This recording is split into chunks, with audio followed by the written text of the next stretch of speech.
আমাদের গুসিঙ্গা ইউনিয়ন পরিষদের সাবেক সফল চেয়ারম্যান, গুসিঙ্গা ইউনিয়ন বিএনপির নির্বাচিত সভাপতি, গণমানুষের প্রিয় নেতা, গুসিঙ্গার আমাদের 4 নং ওয়ার্ডের কৃতি সন্তান খন্দকার আসাদুজ্জামান আসাদ ভাই প্রধান অতিথি হিসেবে উপস্থিত আছেন। আজকে খেলার উদ্বোধক হিসেবে আমাদের মধ্যে উপস্থিত হয়েছেন শ্রীপুর উপজেলা বিএনপির স্বাস্থ্য বিষয়ক সম্পাদক, আমাদের খুব ভালো একজন চিকিৎসক, প্রিয় আক্তার হোসেন আগন্দ কাকা। আমাদের মধ্যে উপস্থিত আছেন আমাদের এই 1 নং ওয়ার্ড বিএনপির নেতৃবৃন্দ, 1 নং ওয়ার্ড বিএনপির সাংগঠনিক সম্পাদক মোতার কাকা সভাপতি। আমাদের মধ্যে উপস্থিত হয়েছেন আমার আরেক সহযোদ্ধা, ইতিমধ্যে বক্তব্য রাখছেন শ্রীপুর উপজেলা ছাত্র দলের যুগ্ম আহ্বায়ক ইসমাইল হোসেন প্রধান সহ এবং গুসিঙ্গা ইউনিয়ন ছাত্র দলের সিনিয়র সহ সভাপতি মোমেন আকন সহ বিভিন্ন ইউনিটের নেতৃবৃন্দ। সবার নাম না বলি, আমাদের প্রধান অতিথির একটা প্রোগ্রাম আছে আমাদের গ্রামে চাওবনে, উনি ওইখানে প্রধান অতিথি হিসেবে উপস্থিত, একটা ওয়াজ মাহফিলে উপস্থিত হবেন। প্রথমেই বলি, ছোটো করে কথা বলি, তাড়াহুড়া, তোমরা অনেকক্ষণ ধরে দাঁড়ায় আসো, তোমাদেরকে কষ্ট দিয়েছি, ক্ষমা সুন্দর দৃষ্টিতে দেখো ভাইয়ারা।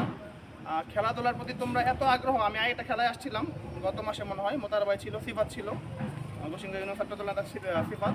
ব্যাপারটা হচ্ছে তোমরা খেলার প্রতি এত আগ্রহ এবং যেভাবে সুন্দরভাবে আয়োজন করো, অনেক জায়গায় অনেক গ্রামে এখন পর্যন্ত খেলাধুলার প্রতি ওর আগ্রহ নাই, ওরা সারাদিন মাদক নিয়ে থাকে, নেশা নিয়ে থাকে, কাজ করে, ধান কাটে, রিক্সা চালায়। খেলাধুলার প্রতি আগ্রহ থাকার কারণে যে আমরা আমাদের মন প্রফুল্ল থাকে, মানসিকভাবে আমাদের বিকাশ ঘটে, সুন্দর হয়, সেটা আমরা অনেক গ্রামে যায় না।